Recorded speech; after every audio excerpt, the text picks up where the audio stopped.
Welcome to Business Innovators Radio, featuring industry influencers and trendsetters sharing proven strategies to help you build a better life right now. You are listening to the Brilliance Business Show. I am your host, Mark Stephen Pooler. Conversations with leading experts in business. And today I have an incredible guest, Denis Waitley. Denis is an author and most listened to voice in personal development. Our topic today is how thoughts become things. Denis, welcome to the Brilliance Business Show. Thank you, Mark. It's great to be with you. I'm looking forward to a conversation with you today, Denis. Before I get started, I just need to make a legal disclaimer that Denis is not offering legal advice or legal assistance. So let's get started with the show. Denis, can you share with our listeners a little bit about yourself and your business? Yes, I can, Mark. And I've had an incredible opportunity. It looks like I've been lucky everywhere I've gone. I came from a World War II family, a military family, and I went to the Naval Academy at Annapolis and became a aircraft carrier-based fighter pilot. But that was not my mission in life. It was because we had so many wars going on. So I decided to develop people rather than defend our country against enemies, even though I was willing to do that. And I ended up being a rehabilitation coordinator for the returning prisoners of war after Korea and then Vietnam. And then I got so much interested in the thought process that a person who's coming from behind, a prisoner of war, has nothing to do but think.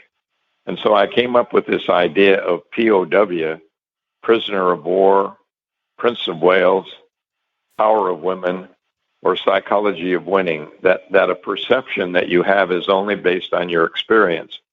So I struck out on my own after the military career. And in my very late 20s and early 30s, I had the opportunity to record an album called The Psychology of Winning. And it just happened to be the second audio album ever published of a spoken voice. And it was done after Earl Nightingale, who had done The Strangest Secret. And he was a strong motivational and radio philosopher of the 20th century. And to make a long story short, the album seemed to hit in the United States really big. And they sold $100 million worth of one album. Even though I was unknown and didn't demand or even get a high royalty, it wasn't the money, it was the opportunity to be listened to.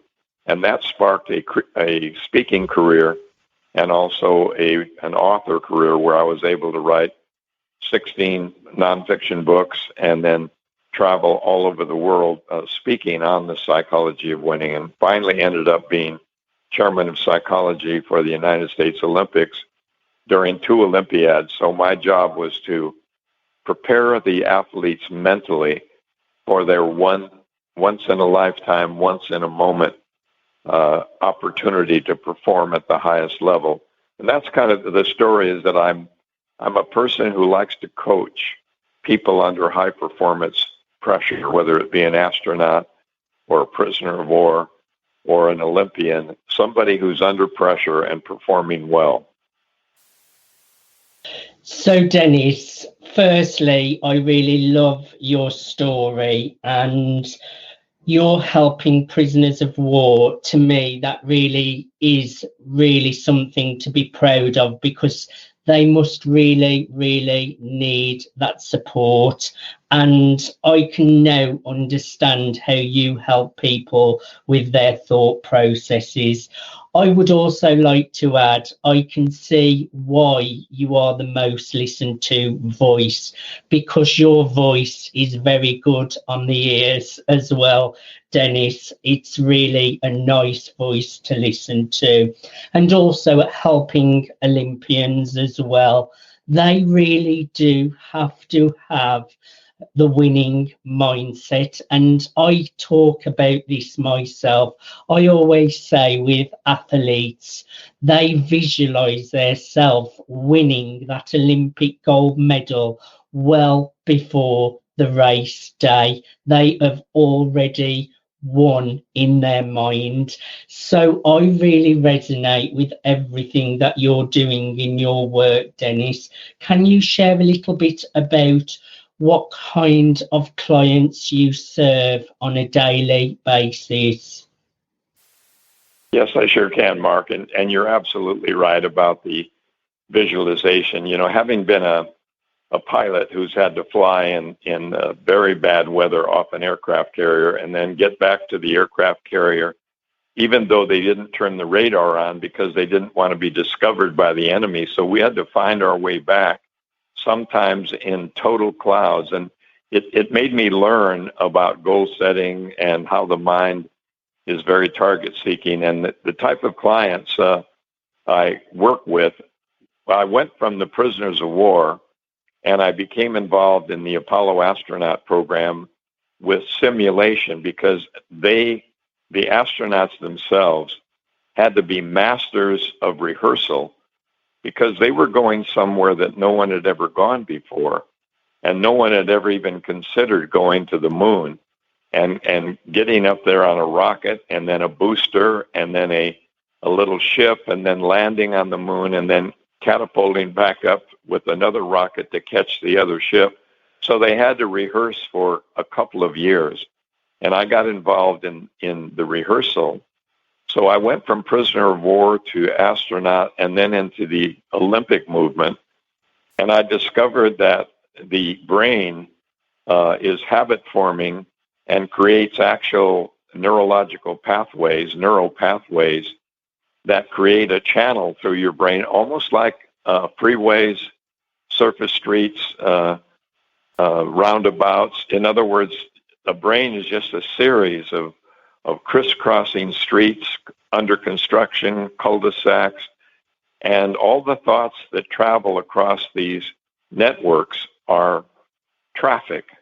And the traffic is visual, verbal, sensory, electrochemical, and the kinds of specificity that you put with the thought in your brain is what transmits out. So I became the coach to winners or the coach to high performers. And I found that people like Microsoft or Apple or AT&T, Mercedes-Benz, global companies especially, wanted to turn their employees into entrepreneurs and their managers into leaders. So I at least could come in and give them the Olympian within or the inner winner, or if you do it right in drill, you'll do it right in life. And so the kind of people I've been dealing with, some of them are very young and some of them are more seasoned.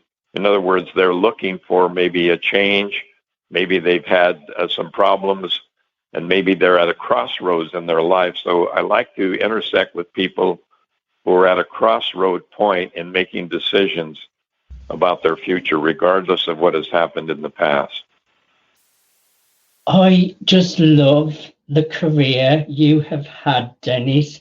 I mean, how exciting working with astronauts. There's just something about astronauts and space that really makes my adrenaline really go around because I just find it so exciting.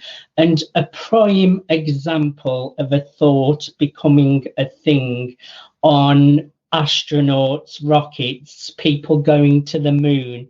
that started off as a thought and then it was made into reality. So that is a great way to think of how a thought becomes a thing. I am really, really admired by what you are doing in this world, Denis. Can you share a little detail on the kinds of product and service you offer to your clients? Well, what I do with my clients is first I want to treat people as if they have a built-in GPS system, but instead of a global positioning satellite that you put on in your car so you can find out where you're going, I call it a goal positioning system inside of your brain.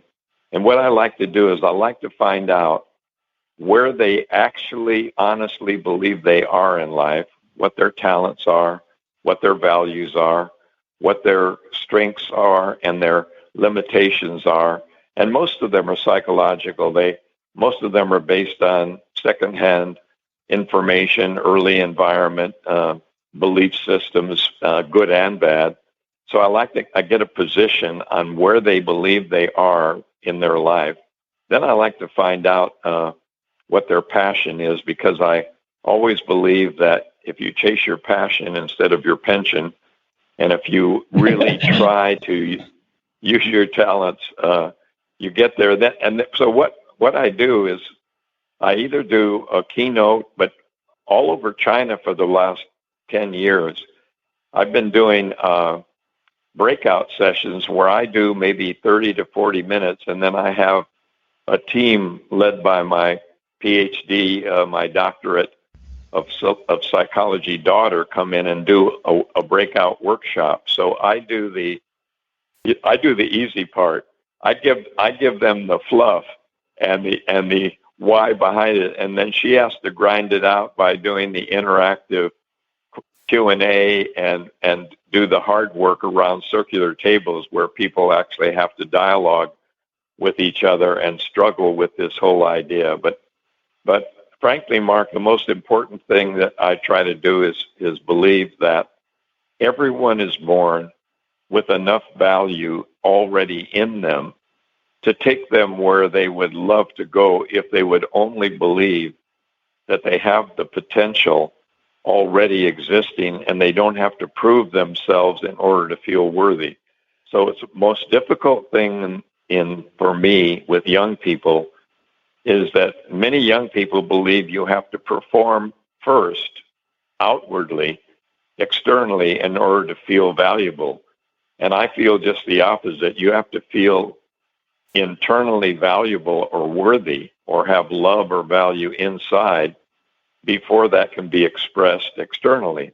So it's almost like thoughts become things. The winning thoughts or positive thoughts about yourself, that I'm as good as somebody but no better than anybody, and I have a right to be successful because I may not be the best looking, best educated, I may not be full of all these celebrity kinds of superhero talents, but I'm good in my own clay, regardless of my age, ethnicity, gender, belief, and I have a right to seek success. And I think that spark of passion and knowing what you're good at and then following that with a commitment, that's what I really do for clients.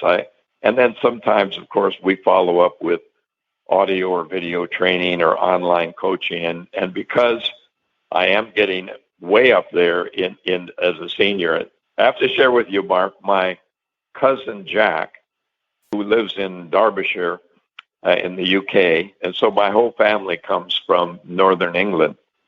And so Waitley is Scot-Irish, but it's Scot, Irish, and all of my relatives, though, are really from the UK. And he's 100. He'll be 108 on April the 1st, and he is still out there thinking, riding a roller coaster, doing zip line. And what his goal is by his next birthday, he wants to raise money for people who are less fortunate. And he went on Britain's Got Talent And they said, Jacko, what's your talent? And he said, me talent is to live so long. That's me talent. Dennis, so anyway, I have a cousin who's my role model, and so I'm doing more online than I am globally traveling. So I'm trying to do more online training for my clients today than I used to do by traveling. I just love what you're doing. I've got similarities to you. I've got Scottish blood and Irish blood too. And I just love what I'm taking away from that is chase your passion and not your pension. But on a serious note, giving people that belief that they are already good enough just the way they are, just by changing those belief systems, making better choices, and really believing in their own value. I know this stuff works, Dennis, because I have had bad times in my past. I'm an ex-drug addict. I collapsed and died from drug use. And I've used all of these principles in my life to transform my life. So I just believe so strongly in the work that you're doing. Now, Dennis, you are featuring in How Thoughts Become Things, created by Douglas Vermeeren. I am really excited by this film. In your words, what is this film about, Dennis? Well, it's an incredible film. He's a brilliant, creative filmmaker, and I remember before I agreed to be in it, I had originally met Rhonda Byrne in Australia many years ago before she came up with the idea of The Secret. And The Secret was supposed to be just a one-time television show shown all around the world. But because of time zones, it became a video instead. And it had this mystical feeling about it, almost like the Da Vinci Code. And it was mysterious enough to be provocative to people. And Thoughts Become Things movie is, I would say, not a sequel, but a next step where The Secret made people think about the fact that you're attracted to and from the thoughts that you project to other people all over the world and the way you project them. They connect in ways that we're not totally understanding. And I'm a pragmatist, which means that, having been a Navy pilot, I don't engage too much in things that I don't understand and things that are not scientifically proven. But yet I make room in my mind for belief systems that are beyond my own understanding. So I open up to the idea that thoughts become things is an idea that the law of attraction requires action. And it requires daily action, almost hourly action, because we are creations of habit. And habits are submarines. They run silent and deep. And you don't know you're in one till it's too late to break out, because you don't break a habit, you replace it with a new one.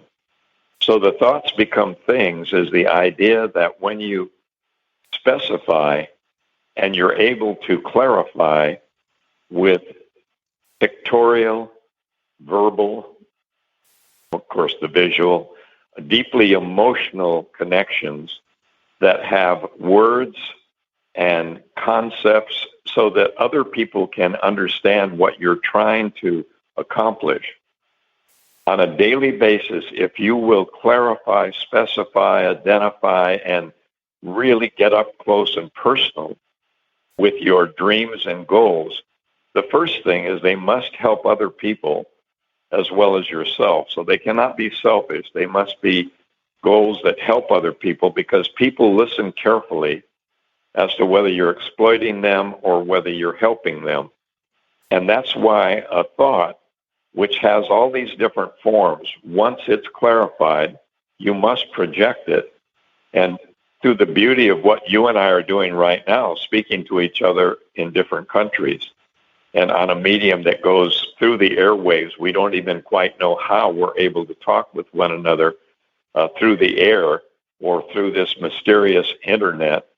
But the technology today makes it possible to communicate our thoughts in a much more profound, clearer, and global way.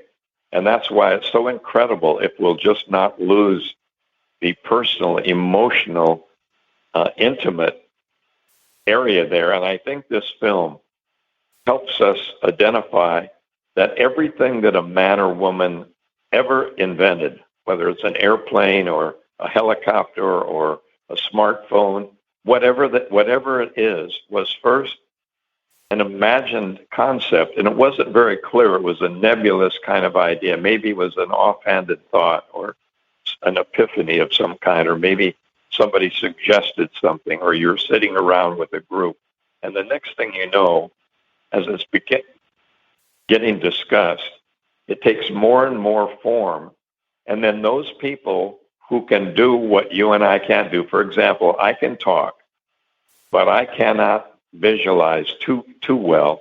I can't do it as well as the astronauts because I'm more verbal. I was raised in radio. So the long and the short of it is, I actually believe that when you turn a thought into something that other people can imagine in their own consciousness, somebody is an architect. He can draw up the plans. Somebody can design the home. Somebody can build the furniture that goes into the home.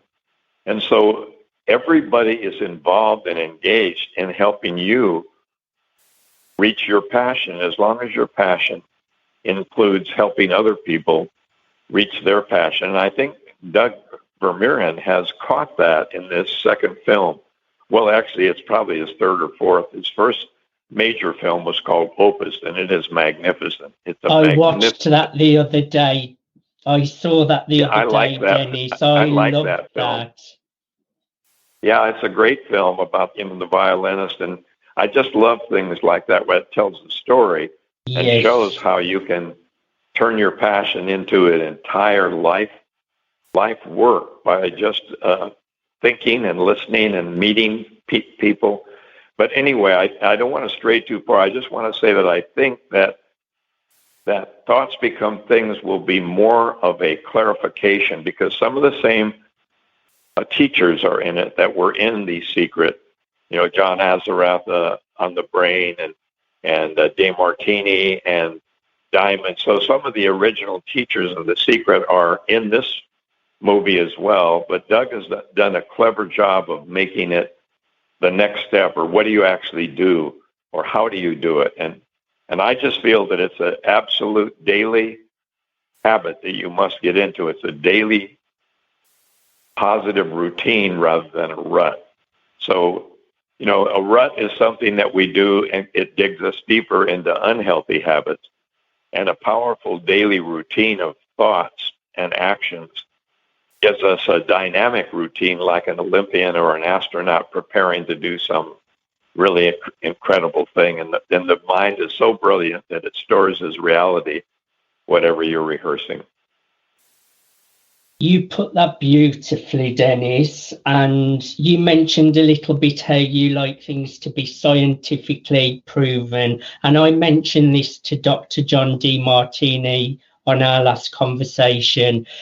Isn't it a great present moment that we live in, that spirituality and science are coming together, and science is proving a lot more of these things to do with our mind now that a few years ago people would have thought it was not true, but science is now proving that. I just think we live in such a great present reality at the moment, Dennis. We really do, Mark, and you've also put it brilliantly, because I like science, and I know that that imagination deals with everything we don't know, and science only tries to deal with things that we think we know. But they're disproven also by the next scientific breakthrough. But I like to go with current neuroscience, and neuroscience is proving today that our brains can be rewired. And if you will, can, in other words, instead of breaking a bad habit, we replace it by repetitive thoughts. And the repetitive thoughts override the old software program and create new neural connections that actually make a guy my age able to remember more. It makes me able to do things that I didn't think I could at my age. And it's so incredible that it's dealing with people who have brain damage from a stroke, perhaps, people who have these phobias, fear of needles, fear of spiders, fear of snakes, fear of flying, claustrophobia, even triskaidekaphobia, fear of the number 13 in the United States, and fear of the number 4 in China because 4 sounds like fa, which is death. And I look at these and I say, what a marvelous moment where neuroscience and spirituality and belief systems and positive religion that is edifying and making people have a conscience and have a belief bigger than themselves. This is a wonderful time, Mark. And instead of being the worst of times, it's like the tale of two cities. It's really the best time to be alive. It's the first time when individuals have as much power as a company in order to get his or her ideas out. We have a lot of power with the phone and with our smartphone and with Google and all the tools we have. There's no reason to be ignorant by choice. I agree with everything that you have just said, and what stood out to me, a key word, repetition. Everything has to be repeated for it to sink into the subconscious mind. Repetition is the key to success. Now, Denis, in your words, in just a few simple sentences, how do thoughts become things? Well, first, we use our senses and our visual acuity. We have more visual stimuli than we have verbal stimuli. And we have some tactile stimuli, touch, smell, taste, our eyes, our ears. And this visual is so important. So the ability to visualize yourself as you are actually in the picture. You're not watching the movie.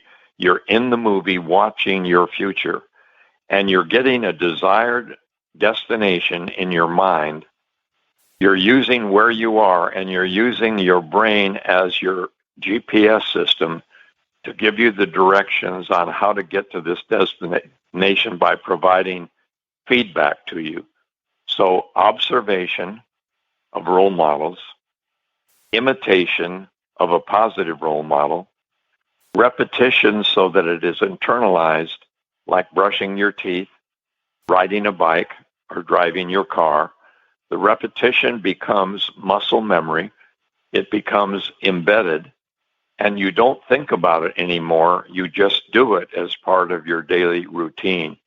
So the thoughts drive the software into changing the hardware, which is the way we move and act and behave. So I think thoughts are the software that's driving the hardware, and put in a positive software program, but it's different than a software program you might just buy and plug in. This is not an app. It is not an app. It is not something you can get on a weekend retreat. It is a daily dose of observation, imitation, repetition, all throughout your day so that it becomes the way you are. And pretty soon, instead of Waitley come lately, a Waitley who becomes late, I become first to the gate Waitley. I become on time Waitley. I become someone who doesn't procrastinate because he's on time. So instead of trying to come away from what we don't want, we can't reverse a thought. Our thoughts are driving us in the direction of that thought, whether it's a fear or a goal.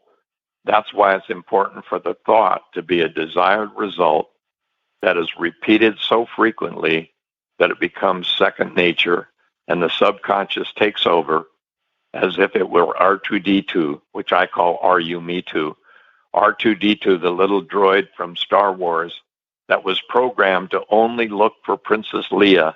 And once the little robot inside of our brain is programmed, it dutifully follows our orders, good or bad, right or wrong, dangerous or non-dangerous, but it desperately tries to fulfill our currently dominant thought. And thoughts do become things because of that, because we manifest externally what we think of internally. Denis, you could have not said that. You couldn't have said that any better.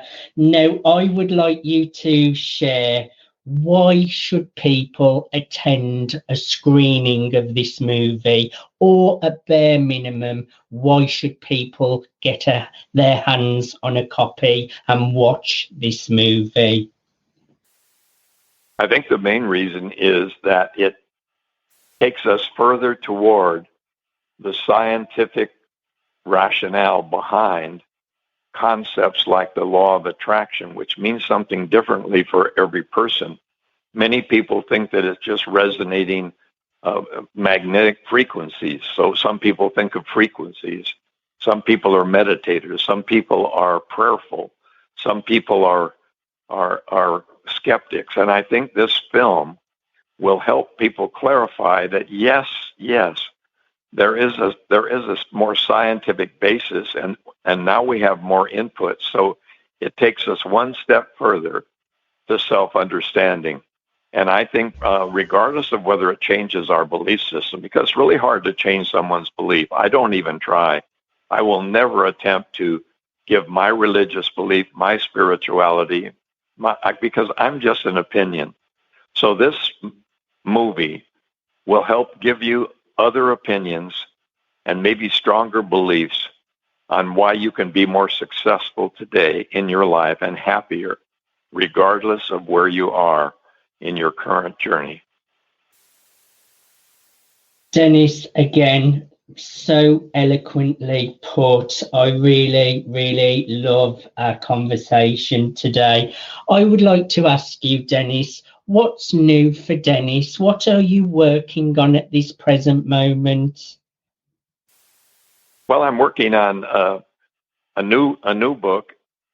The old book was The Psychology of Winning and Seeds of Greatness, but I'm doing the new Psychology of Winning late this summer as a audio book on Amazon, as a book in the bookstores, and I'm also making it a new Psychology of Winning video coaching series online.